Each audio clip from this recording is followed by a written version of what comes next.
Hi, welcome to Quality Escapes.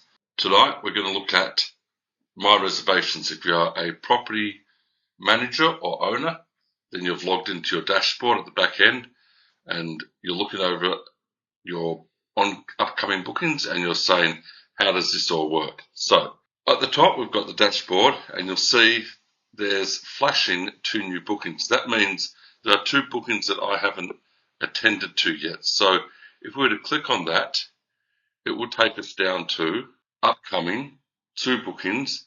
Once I view the details, it will go from being highlighted to being not highlighted. So the reason for that is many people who own properties use multiple calendars and they need to know which calendars they've looked at and which ones they have not. So if you haven't looked at these bookings, it's telling you to do so. But let's go back to the dashboard, look at the next one. There's reservation requests. Now, depending on how your property is set up, some properties the booking goes through automatically at the time of the guest making the booking. That's usually the larger hotels with automatic bookings, but many of the smaller properties, especially holiday houses or service departments, may have what's called a reservation request. And that means the customer who wishes to stay has put through a request for your property and you have to reply to that. So if we go down to settings and we look at booking types, update, and we hit that, you'll see that Robert's Home, which is a holiday house, and Sandy's Cabin actually isn't running at the moment, but Robert's Home is request-based. That means when they put through the booking, it doesn't automatically close. It waits for the host, that's you, to reply, and then they will confirm. So that's what that is under reservation request. Cancelled reservations, that's you or the guest has cancelled a reservation, and completed reservations that have been done.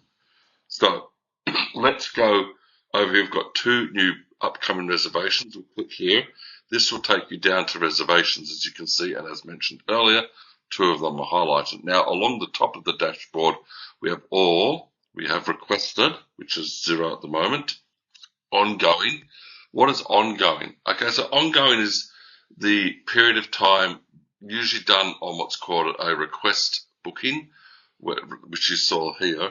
That's when they've requested it, but it hasn't been confirmed yet. It's in between. It's been requested, but it's not been confirmed by the property owner or backed by the person who made the original request. Upcoming is confirmed. You know it's forthcoming in the future. Completed speaks for itself, and cancelled, of course, bookings that have been cancelled. Now, at the moment, we're looking at upcoming. We can see there are 2 properties here. These Neva Homes, she's not a real person, neither is a property. We've just done it for sample purposes. We can go over to the right-hand side and we can view details. I'll click on view details and all of a sudden it tells us a lot of information about the property. First of all, it tells us that the property name. It gives us the dates up here of when the people are coming. It tells us what room type. So if you just had a house and you're renting the whole holiday house, it would just be the one type. But in the Dallas Hotel, there are 4 different room types, and this person has booked the executive room. That's how much they've spent. The cancellation is non-refundable. That means they received a discount at the time of cancelling, but they can't cancel that now. Now that it's in progress, they could technically email the property owner, you, and request a cancellation, but the whole idea of them getting a discounted price is that they've confirmed that they will go through with it. It tells you there's 2 adults, no children, and if you wish to message that guest, you can hit the message button here on the right-hand side. So down here is just a little bit about the property, the services it offers. Now we'll go back to the bookings. You see how now it's now no longer highlighted. Now there's just the top one, which again we've just used the same person for the sake of the demonstration tonight, and we'll click verify details, and once again we have the booking, so forth, much like the last one. The main point here is that once we have viewed them and we go back, they're no longer highlighted, and also when we go back to the dashboard, that flashing light has disappeared up here.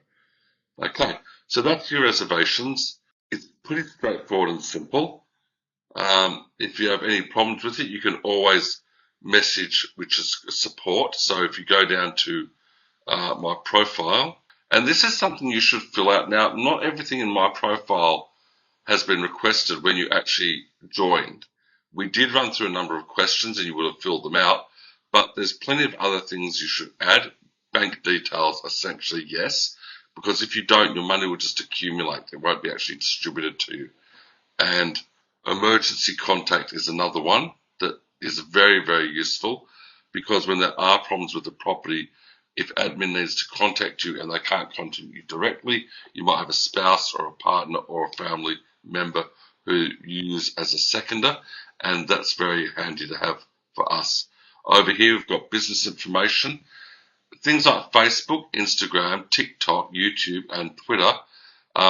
Look, they're not essential, but it's preferable because I can tell you what, if you want your property boosted, what will happen is our media team, our social managers, social website managers, they'll take your information or a little bit of it and they'll promote it through our website saying that you're a member and that we love your property and say all good things about it so that it helps boost the ranking in Google with your property and with us also.